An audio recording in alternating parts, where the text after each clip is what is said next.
Isang mapagpalang araw po sa inyong lahat. Kung babalikan natin ang nakaraang mga buwan, lalo na ang nagdaang mga taon, marirealize natin na tunay na marami tayong dapat ipagpasalamat sa ating Panginoong Diyos.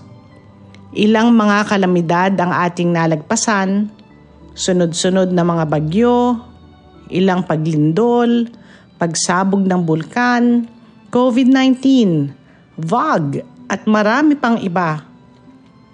Nakatayo tayo ngayon sa mundong ibabaw, magkakasama, magsasalo-salo sa Pasko at Bagong Taon, kasama ang ating mga mahal sa buhay.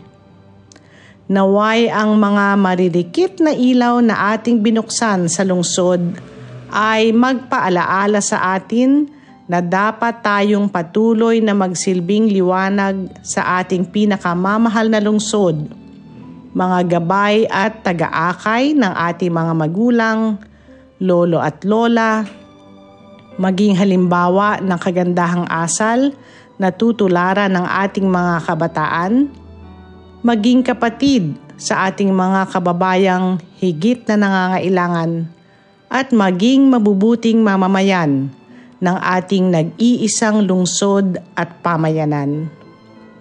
Huwag nating itago sa ilalim ng mesa ang ating mga ilaw.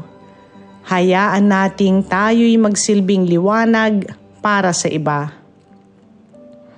Ihayag natin sa lahat na ang diwa ng Paskong Batanggenyo ay ang pagtutulungan, paggagabayan, paggalang sa isa't isa, pagbibigay liwanag sa iba nang walang pagkondena, at pagmamahalan sa bawat isa bilang iisang lahing Batanggenyo. Sa ngalan po ni Congressman Marvy Marino, ng aming buong pamilya, ng buong pamahalang lungsod, maligayang Pasko po sa bawat isa sa inyo.